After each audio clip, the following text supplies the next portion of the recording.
Hey y'all, hey! Welcome to the Purpose University podcast, your source of inspiration as you seek to overcome adversity, create your best life, and be your most authentic self. I am Dr. Eve, I'm your host, and I'm excited that you decided to join me on today because your time is valuable and I recognize you could be anywhere else but you're here, so thank you. If this is your first time tuning in, I'm really happy to have you here and I certainly hope that you come back for more. So, real talk. If you're feeling what you're hearing, help the show grow. Leave a review and tell everyone you know. Now, without further ado, let's get into it. So we are here today with my new homegirl, who I'm really digging right now, Ravenne Aponte. Ravenne is a native, y'all, of MIA. Okay, I had to do it one time. Okay. Oh my goodness, it's fine. What? Okay, everybody does it? Yes. People love Miami, so I'm all for it. Look, seriously, I gone to Miami like 2013 because I left out on a cruise with my homegirl who got married in the Bahamas, and baby, let me tell you, I enjoyed myself. So I would definitely go back again and again. But Ravenne is from Miami and now living in Durham, North Carolina because she is a pediatric cardiac intensive care unit nurse. That is a lot. Registered nurse at that. Let's get that right. Yeah, BSN. Look, right, get it together. But you are really just awesome in what I've gotten to know about you, even with the start of your blog, Art Noir. So I just want you to really just tell us who you are. Like, let the people know. What is your story? All right. I'm more than happy to share. But like Dr. Eve said, of course, I'm from Miami, Florida. That is something that I am proud about. I'll probably tell people that before I even tell them my name. But I don't like that about being from Charlotte. Mm-hmm. I'm like from Miami. I'm not from North Carolina. I'm from Miami. I just live here. Get it right. But yeah, so I'm from Miami, Florida, actually. I'm the oldest of 5 siblings. My mom's Haitian, dad's Puerto Rican, born and raised in Miami. Went to school, I did my undergraduate degree at the University of Florida, so that's in North Florida. And then I came over after graduation. I came here to Durham, North Carolina to finish nursing school. Well, start and finish nursing school at Duke University School of Nursing. So I most recently graduated in December of 2017. And since then, I've just been here working at Duke Hospital. First generation, first in my family to go to college, kind of experience that whole college experience, applying for jobs, doing internships. That was all me. I kind of had to do it on my own. Of course, I had the support of my family, but that's just something that, I did on my own. And I really have come to love to share that experience with people because it's different from having a support system and somebody oh, this is what you need to do, kind of guiding you. And then it's different from you kind of just do it on your own and trial and error. So I think some people are scared to share that or probably embarrassed. But for me, it's kind of I found joy in sharing it and saying, this is what worked, this is what didn't work. So that's kind of me. Very cool. And this is what I think is really cool. You are first generation and you are a nurse. I know nursing school, and I'm not a nurse, but just based off my friends who've gone, that it is nothing to be played with. So you survived nursing school, and not just nursing school, you went to Duke. So in my opinion, you got to be pretty badass to do that because Thank you. You moved from Miami, not just Florida, from Miami, and came up here and was like, yeah, I'm going to beast this. What was it that kept you motivated throughout nursing school, especially being away from your family and being not even remotely close to the beach, at least not the beach down there? Yeah. I think for me, I knew when I was going to nursing school, I had this goal in mind. I wanted to get my degree. And of course, I'm away from my family. I moved out of Florida, came to North Carolina. So it's you got to make this work. There's no messing up. And the funny thing is when I applied to Duke, I just Googled it, some nursing programs, and Duke came up and I was like, okay, I'm going to go there. It looks good. And until I got here, people were like, you go to Duke? And I'm like, what is Duke? Duke is that big? And I didn't even realize it. So I think as I started to realize that, I was like, I have a huge opportunity to be here. So I was like, I definitely want to use it and take it as an advantage. Absolutely, because Duke is Duke. Duke is Duke, and that's really interesting to hear. That you were I'm going to go there. It's do you know where you just went? Wait a minute. Because even when I, got to meet you and I was like, yo, she went to Duke. Like, I still look at Duke that way because it's one of those schools that even when I lived in Mississippi for a while and I'd say I'm from North Carolina, oh, Duke is up there. I'm like, yeah, it is. And so is Shaw, and so is Chapel Hill and St. Aug and North Carolina Central. And I just had my little spill, But yeah. So curious to know, though, after you graduated and you moved up here, what was that transition like for you? Because you're not just around the corner from the house, and getting home is something like challenging. So it was hard. Like, first of all of my family is in Florida, South Florida. So, making that decision to say, I'm going to move out of state. And then, of course, I'm like, I don't have no money. Like, I just graduated college and I know my family doesn't have any money, to kind of support me. My undergraduate degree, it was paid for. I had a financial assistance. I had a grant. I had a scholarship. So I never worried about that. So I was like, I have no money. None of my family is here. But I knew, I was like, I want my nursing degree. And I was like, I'm going to go to Duke. I got accepted. So I was like, God will make a way. That's kind of my mentality. Like, I was like, I can either be scared and try to stay in Florida and, of course, let my life happen however it's supposed to. Or I can just take the risk and go to Duke. I was like, I'll figure it out. The money will come some way. And that was that. But I do know for me, like, one of my biggest things is, of course, I was like, I'm going to move here and I don't know anyone. To me, it's like making connections, finding the resources to help me. So I looked up like a bunch of programs, and I knew one reason why I did pick Duke is because they had a program for minority nurses. Just to increase the number of minority nurses, they give you like financial assistance, they give you like a mentor, a lot of resources. So that kind of helped me in choosing and knowing that, okay, I'm moving away from home, but I'm still going to have some type of support system for people like me. So that was a big thing on why I wasn't so scared, because I knew I would have somebody have some money here to kind of help me. Big.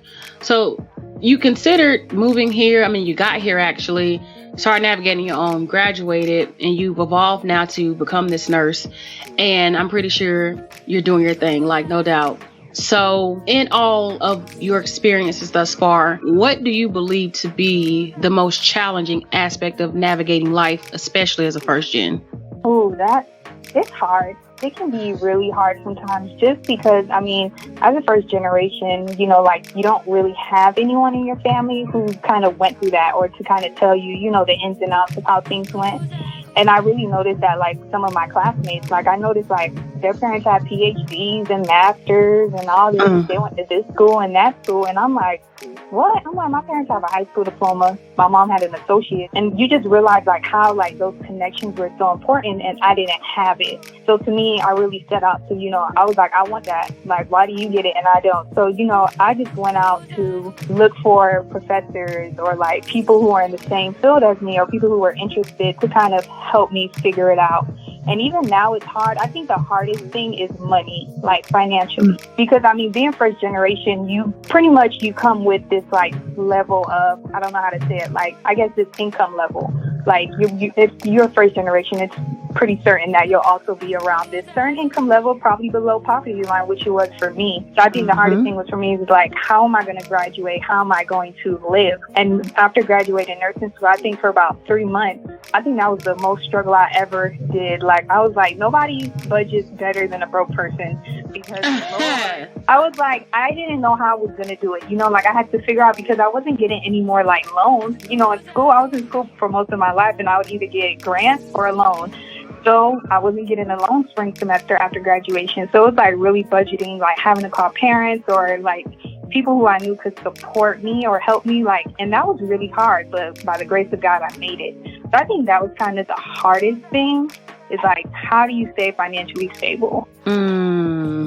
That is very interesting point, because financial stability means more than I need to go back home and I need to be comfortable. But then it's like, I can't even get home anyway. But how much would you say, because it sounds like it's maybe more than a little bit, but how much would you say finances though have driven your decisions even in staying in this area?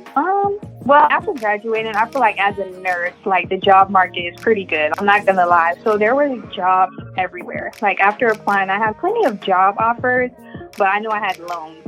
So, and I think Duke was like, out of the 3 hospitals I applied to, they were the only one who were given like loan reimbursement. So I was like, well, looks this is where I'm staying. So that's what kind of made me decide to stay. I feel like before that, I didn't have a baseline of like, I want to get paid this much, because it's like, this is a degree, like I'm the first in my family to get this official degree. And it's like, how do I negotiate a salary? I was like, I don't know. So I do feel like I kind of just took whatever. I was like, I'll take that. That's better than what I ever had. So I do think, even as far as like opportunities, or even let's talk about like before graduating or getting a job, I wanted to study abroad. Like I wanted a car. And I was like, my parents don't have this money. So what I did is I was like, I'm going to go out and find the resource. There's so many resources for first generation or even like minority students. So I just would Google like first generation study abroad, and I found this scholarship.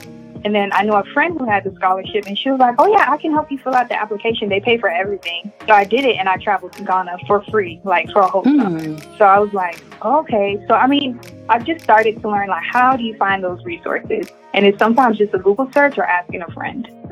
So you've been to Ghana, you've been to Guatemala, and you've been to the Philippines? Yes. That is one thing, like, I don't know if I've mentioned this already, is that even though I'm first generation, it's kind of like I've had this idea of the type of life I want to live, or I was like, I want these degrees, like, I want to travel the world. This is kind of the life I want to live, and I'm not going to let me or like my family and our education level stop me from that. So traveling is like my big thing. I'm like, I'm going to travel everywhere. And I was like, I don't want to travel domestically. That's not my thing. I want to go international. So any school that I went to, or sometimes I'm like, I want to travel somewhere, I would just Google like free trips or like how to get some grant to go there. And every time it's worked. So I've been to Ghana, Philippines, Guatemala, Puerto Rico, and those trips have been paid for. So. See, where were you when I needed you? Because I'm trying to be about this travel life too. And I'm just like, you're doing it because, and you're just getting started. So that's the other thing. I imagine where you will continue to go, with the kind of drive that you have, because I find something really neat about you as well. You've got a lot of personal motivation. Where'd that come from? I think it's the fact that I was raised kind of with that mentality, like, do what you want to do. So my mom, some parents are like, you need to go to school and do this. You need to do this. Like, your cousin did this. But my mom kind of raised us like, whatever is going to make you happy, I will support you. And, like, I will be there as much as I can. So, like, growing up, it was like, well, I want to do this. I never had this, like, something in the back of my mind telling me I couldn't. And it was like, even though there wasn't money, sometimes I was like, there'll still be another way, right? Like, everything seems, like, tangible to me. That is really cool. Shout out to your parents, especially, Mom Dukes was just saying, do you? Because sometimes all you need is to be empowered to do it. Really. And I think even as first generations, we sometimes get scared. Like, I haven't seen people like me in those spaces, or I don't know anybody who's done that. But it's like, you cannot let that stop you from doing what you want to do, or you'll be living in a box probably. That's real. So what do you say has been the scariest thing, or what would you say has been the scariest thing that you've done thus far? Oh, scariest? Let me think. This will go back to traveling, but I've traveled 2 times alone internationally. So for me, that was like really scary. But I mean, when you talk about money, availability, like those are always big things when you're traveling. But to me, it was like good opportunities. And I was like, I want to go here. I had no one really to go with me. So I was like, I'm just going to go by myself. So I went to Ghana one time alone. I've been to Ghana twice. The second time I went alone right before nursing school. And most recently, I went to Hawaii for like a week alone. So, I mean, that's scary. Like when we travel, you're always like, who are you traveling with? Like where your girls at? Where the guys at? And, going by yourself, that's like really scary. It's like nobody's there with you. You got to think about safety on your own. You're a tourist, so people recognize that you're by yourself. But I mean, it was scary, but I also just thought about safety and having fun. I don't know. Enjoying your life. Doing what you want to do, not waiting for somebody to give you permission. Yeah, that is cool. It's scary, but it's not. Like, and I do think everybody should travel somewhere alone just to experience it. You feel very empowered and like you can handle life. It's interesting that you mentioned that because I thought for one of my big birthdays that happened like a year or so ago, it was 30. I was thinking that I was going to do a trip by myself, a solo dolo thing, and kind of toward the solo dolo thought I just didn't do it. I chickened out. And then I just kind of thought about things that I want to do that were meaningful for me for this particular milestone, especially being that I was just off the ground in entrepreneurship and just thinking about, do I really want to invest in travel right now? And I was like, no, because I'm going to make another birthday insane and I'm going to do it up. And so I want to celebrate all of the goodness. So my way of celebrating that birthday instead of travel, which my husband and I, we love to do, was spending time reconnecting. I'll put it that way. But the thing about you is that you just go, like, you don't wait for other people to give you permission to enjoy your life. So that's really dope of you. Yeah, you have to. Because I think sometimes if you're waiting for other people or like you're waiting for the right moment, you might miss out on a lot of things. So with me, it's kind of just like sometimes you don't really know what's going to happen once you take this next step. But I think that's what faith is. Like, you have faith that I'm going to take this next step. I don't know what comes after it, but hopefully it will be good for me. I can see that. So I want to move a little bit into some of your personal interests outside of travel, because I also know about you that Black studies, health, and wellness are things that are really important to you. And so much that it has pushed in the direction of starting a blog. We're going to do it again. Art Noir. Art Noir, you got it. Look, I thought this, the country made me want to say Art Noir. No, I'm saying it now. Art Noir. Oh my goodness. Don't ask me where I got it from. No. I can't blame on that. I just be looking. Oh, okay, sure. But like, tell us a little bit more about your blog though, and how you are hoping to change the world around you because of it. Because it seems like a really interesting thing that you've got going on. So yeah, it's like my little baby that I've been sitting on for like a really long time. So I don't think I mentioned it, but so my undergraduate degree is actually in African American Studies and Health Disparities. So that's what I did before I started nursing school. And people would always be like, why don't you just go to nursing school in undergrad? But for me, a big thing is that I never believe in like wasting my time. So I was like, I don't want to I wanted to enjoy college. Like, I wanted to join a sorority. Like, I wanted to just enjoy life, like join organizations, go out, be able to attend events. And nursing school is hard. So to me, I was like, I'm not going to be able to do nursing school and do that.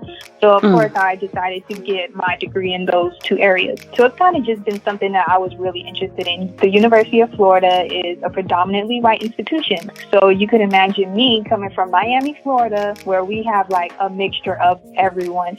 So me being a Black girl, I never really thought about that until I got to the University of Florida. I feel like that's when I really recognized race and kind of what it meant to be Black. So I was like, I got to school freshman year and I was like, oh wow, I'm a Black girl. Like, you know, I was the only Black girl in probably a room of 60 white students. So from there, I just really started to think about race and like, what does that mean? You started to realize like how much you can make an impact based on your race. And of course, I always knew I wanted to do something in health. So just being Black, health, I started to see pay attention to a lot of the health disparities that go on within Black communities or minority communities.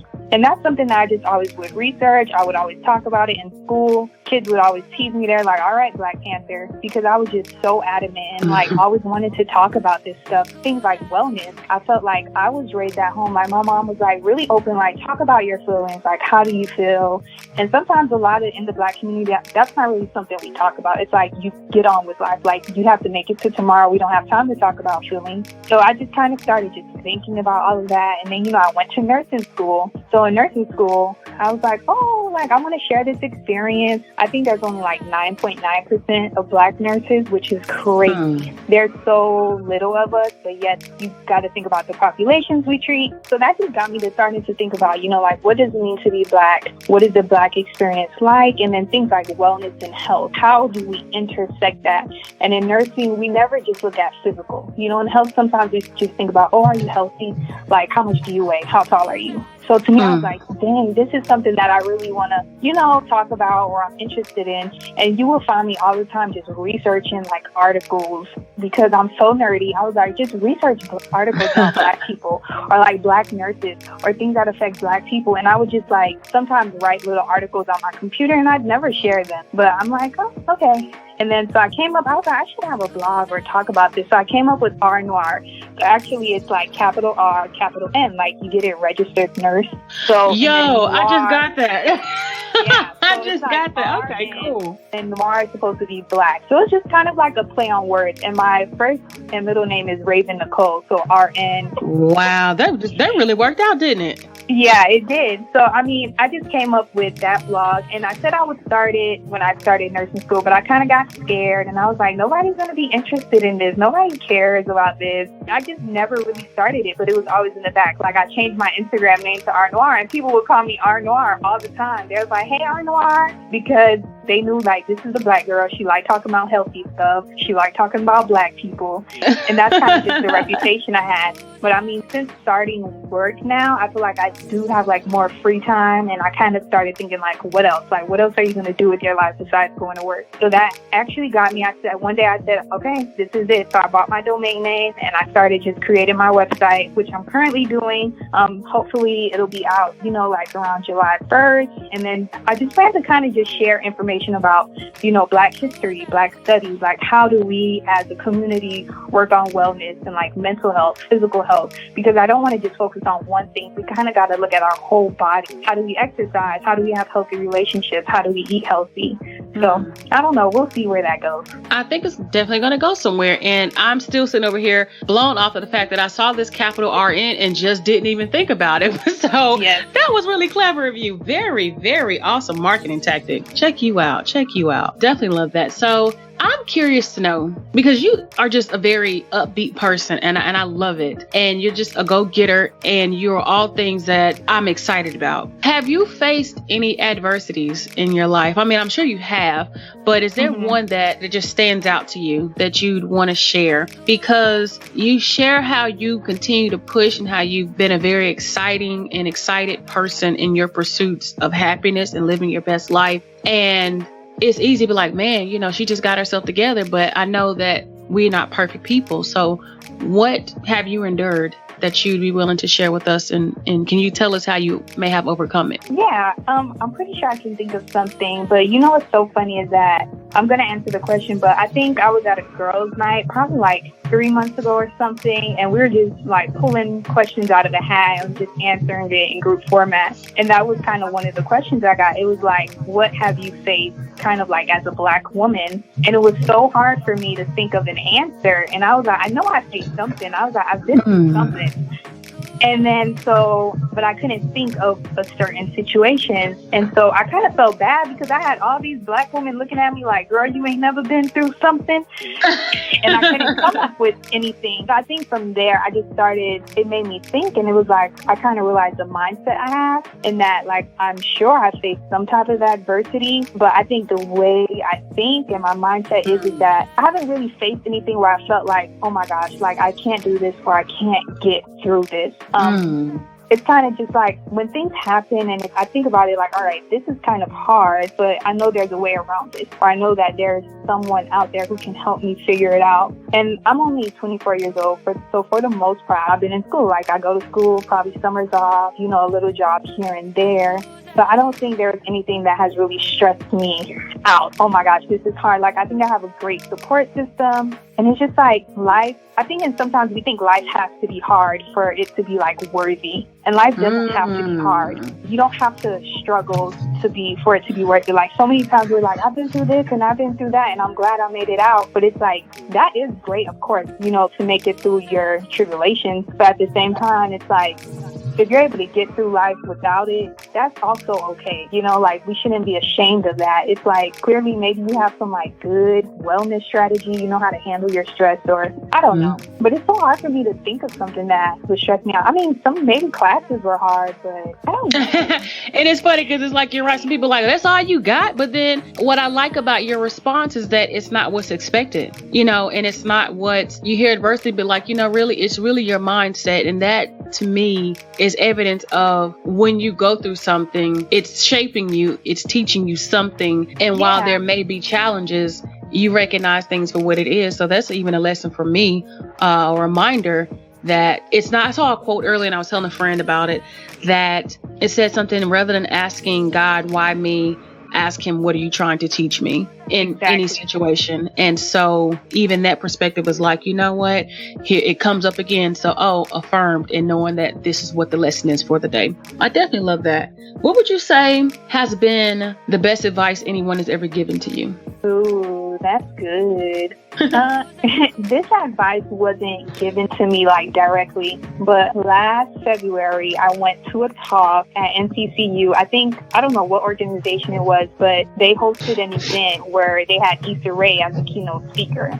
I'm like, Issa Rae? So I went over there, me and my friends, we went over there, and during her talk, she said a quote, and she said, give to the world the best you have, and the best will come back to you. And so I thought about that, and I said, oh, wow, like that was deep, simple, but deep. Mm-hmm. So I think I just heard that, and I mean, I'm pretty sure I had advice before that, but that's something that ever since I heard that, it always sticks to me. Like, that's my tagline. And it's give to the world the best you have, and the best will come back to you. And I think for that, it was so important because you can apply it to anything. You can apply it to school. You can apply it to relationships. You can apply it to your personal goals. And it's kind of just like, give all you got, give to the world. And I think a big thing is sometimes we think about ourselves, like, what can I do for myself? What can I do for me? But it's kind of like, think about what you can do for others. And that's what I'm huge about. Like, people always say, you need to take care of yourself, girl. But to me, it's like, I get my energy from other people. So to me, I'm always thinking about, like, how can I help somebody else? Like, what can I give you? What can I help you with? And to me, I feel like the world always returns that energy back to me in some shape or form. That's again, your energy, your mindset is everything. And I really love it. I really, really do. So as we're wrapping up, I'd be interested in knowing, I'm sure we'd all be interested in knowing, what is the one piece of advice or the one message that you want to leave with us? Well, I think the biggest thing I learned, I mentioned before that I went to a predominantly white institution. And for me, as a Black woman, that's where I kind of learned what it meant to be Black, which is so surprising. People are like, oh, that's where you learned it? So for me, just being in that environment, growing up, undergrad is kind of when you do a lot of your growing years. And for me, I learned that you don't have to compromise yourself to fit into certain places or to get certain places. So for me, like, I've always been big on like Blackness and like me being comfortable in who I am as a Black woman and like kind of supporting that for other people. Like, how do we create spaces for people who don't look like the majority? So even like when applying for jobs or joining organizations, I feel like sometimes we think that I have to do something to fit in. But for me, like, that's like my number one rule is that I will never compromise who I am, like, as a Black woman. So my hair is natural. I go on with my natural hair. I talk about things that I'm interested in, and I always bring up, I am interested about making this world a better place for everybody, but specifically Black people. And sometimes people are like, girl, that's too strong. You can't do that. But I was like, if I can't do that, then maybe that space isn't for me. So even like when I applied for my job, like, you know how they're like, what questions do you have for us? It was like, what support do you have for minority nurses? So it's like, don't compromise yourself. Like, whatever you're interested in, whatever you truly believe in, like, what is your core foundation and core beliefs? And it's like, bring that with you wherever you go. When you apply for jobs, when you're meeting people, don't ever feel that you have to hide who you are or like what you're interested in. It's like, make it fit, make it work. Thank you for sharing that. Thank you so very much. Well, Ravenne, you have been an absolute joy to talk with on today. Again, I said 1,000 times, I really love your energy. I love your positivity. And I like that you are such a go-getter. And now I've got to get to Guatemala and Philippines and Ghana. Check it out so we can have a conversation about it. Definitely. Well, before we get off the line too, is there a way that we can find you in the internet space? How we get to you? Oh, Instagram. Instagram is my place. But you can find me on Instagram. That's where I do like my micro blogging with my long captions. But you can find me on Instagram at r.noiree.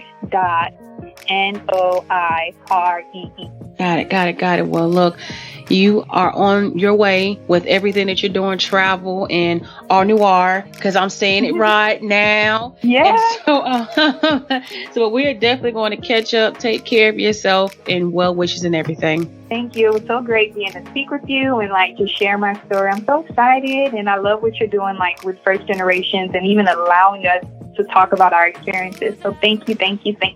I'm honored. Thank you so much.